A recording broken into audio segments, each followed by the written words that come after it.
the title of this video kind of explains itself. So we are going to go in deep here, people. Shouldn't I have said it? We're going to muck around with the world of AI, or at least one that kind of feels like it's heading in that direction. Number 15, Hulk Hogan is wearing the TNA X Division title. There he is, the old Hulkster with the X Division Championship.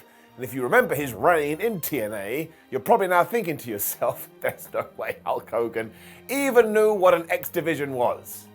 You're probably right. However, on one episode of Impact, he was mucking around with this title, and that's where this image comes from. But of course, if you weren't watching TNA then, and you see it, everybody freaks out or decides it was done by artificial intelligence. It was not. Number 14, Big Head John Cena. Do you remember all those Nintendo 64 games when you could unlock Big Head mode? Those good times. This was from 2013 though, where John Cena knew he could do whatever he wanted. So after he had won a match, he went to this guy in the crowd who had basically been going, boo, boo, John, I absolutely hate you. And he was wearing a Rock t-shirt. And he got this giant head, which somebody had made as a sign. That's a little bit weird. He of course held it in front of his face when he pointed at the Great One's merchandise. That's the real reason you want to become the tippity top star in WWE. Just go out there and have all the fun in the world. Number 13, the real Shield. Isn't this great? Look at it. Work of art. Now, originally, it does look like two guys who just photoshopped themselves into a picture with the Shield. But actually, this is a meet and greet. No wonder Roman Reigns and Dean Ambrose are like, I don't want to be here anymore. That's who they've dressed up as. It's probably why Seth Rollins seems overly pleased, because he was like, oh, man, I dodged a bullet there. But again, because nobody did cosplay at him, maybe he was going to have an even worse fate. Obviously not. We're here in 2023. Nothing happened. Number 12, Enzo Lightyear. The hell did this happen? But yes, that is Enzo Amore dressed up as Buzz Lightyear, and all it takes is a quick Google when you go, this happened on the 31st of October 2016 on Raw, and as you know and I know, we all know, it means it was the Halloween special where everybody has to be in a costume. It's also why Big Cass came out dressed as Woody. That's why I suppose Enzo and Big Cass just really like Toy Story. Why wouldn't they? It's a good film. Number 11, Grumpy Cat wants the hot tag. So we all remember Grumpy Cat, and if you don't worry about it. It's one of those internet things that comes before you know it, it's gone again. WWE did eventually catch up to this, although they were a little bit too late. So what did they do? They had him as a guest on Monday Night Raw. I mean, that's just strange. I'm not sure when this particular photo was taken, but it does look like damn Grumps is waiting for the hot tag, so of course he can run wild. And look, there's every chance this one was made by AI, because even if I saw it with my own eyes, well, I wouldn't flubbing believe it. Number 10, Randy Orton takes off and makes Booker T laugh. This one took on a life of its own too, because for some reason Randy Orton had told everybody, after he had RKO'd Mark Henry on this evening, he was just going to do a massive star jump. And he did. And he got so much damn hype, nobody could believe it. Booker was a special guest referee, and even if he was informed, he still thought this was hilarious. So I like this picture. Makes me feel warm and fuzzy in my tum-tum. More wrestling like this. Hashtag nice. Number 9, Arnie is the WWE champion. So what do you do when you're trying to get your movie career back on track and you need to promote your brand new film? You go on SmackDown. Of course. Arnold Schwarzenegger was indeed on the promotion train come 1999 for his movie End of Days when he went to the World Wrestling Federation, and to celebrate this, they just gave him a belt. I mean, why not? He's defended it ever since. It was so long ago people double take though, because like, wait a minute, was Arnie a wrestler at some point? And this continues, because of course there's also footage out there of him punching Triple H in the face. That's one of those weird scenarios. I bet everybody's hand went up for that. Who doesn't want to get knocked out by Schwarzenegger? Number 8, ECW Rules. When ECW was really hot in the late 90s, Jerry Lawler on Raw enjoyed telling us that it actually stood for Extreme Cappy Wrestling. Yeah, good one, King. I'm sure that took a long time to come up. This really did light a fire under that fan base though. So when these guys would go to a WWF event, they would bring signs that deliberately targeted him. But it's really odd, because when you do first see it, you're like, wait a minute, was ECW a part of the World Wrestling Federation? Actually, when you go do your research, that is kind of true. Just Google Paul Heyman and Vince McMahon and read their story. Once again, you won't flubbing believe it. Number 7, Christmas Raw. So there you go. That is Seth Rollins holding a very strange picture of Roman Reigns.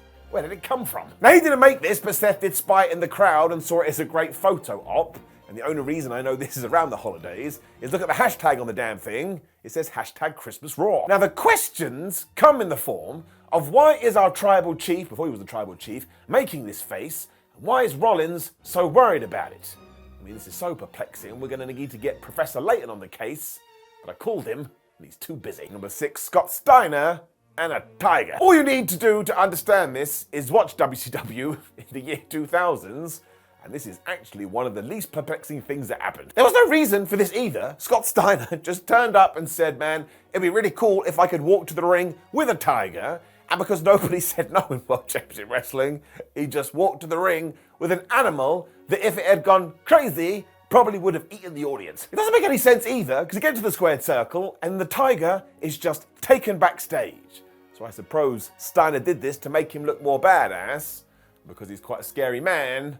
I'm just gonna say, yeah, it definitely will. Number 5, AEW collides with WWE, collides with NXT. So this was way before All Elite Wrestling even existed. But again, if you see a picture on the internet, you don't know when it's from. So if you're a brand new fan, this scares the shit out of you. It all came about when the WWE suffered major travel woes when it came to SmackDown, and because they didn't have any wrestlers, Triple H called up his NXT boys and girls and says, damn it, we're heading to Friday night. It didn't mean that we finished with NXT champion at the time Adam Cole taking on Bryan Danielson, but in this image you also have Shawn Michaels in the background. And Triple H, of course. It was just like, man, how did they all get together?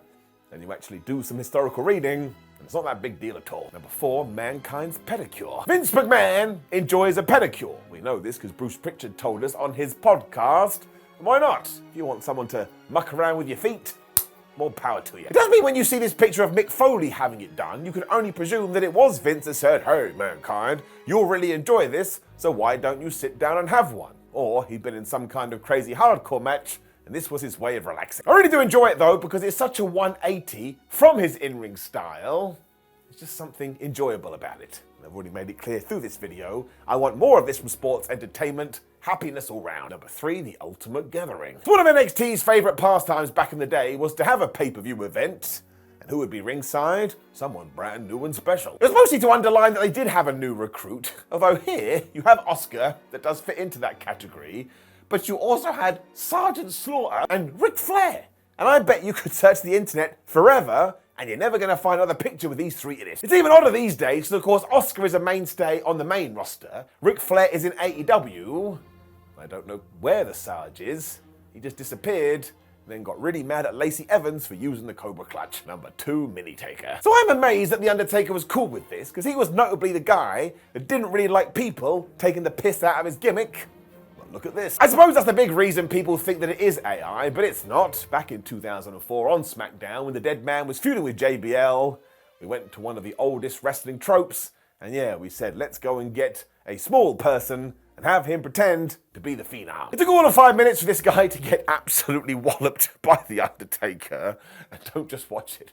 It will make you want to cry. And instead, hit subscribe. That's right, I snuck it in. Number 1, New Japan x Paddington Bear. Now, to be fair, Japanese wrestling is always open to having a bunch of fun, so maybe this one shouldn't be as big of a surprise. As we were building to the 2015 G1 Climax tournament though, Tanahashi, the ace, decided, well, if I'm gonna do some promotion, I should be hanging out with Paddington Bear. And I'll give you a few minutes. Can you argue with that? No, you can't. It worked though, because we're still talking about it, and I like to think that Paddington had a word with the ace. He was like, I can take on Okada and beat him. Look at my amazing hat. Look at my incredible jam sandwiches. So if Gato is listening to this, we have a G1 in 2024. For the love of everything, book Paddington Bear. And as we have ended on that one, make sure you click the video on the screen right now, which is 10 fascinating WWE facts that sound fake, but will actually blow your mind. Make sure you interact with the video too. Thanks for watching. Goodbye.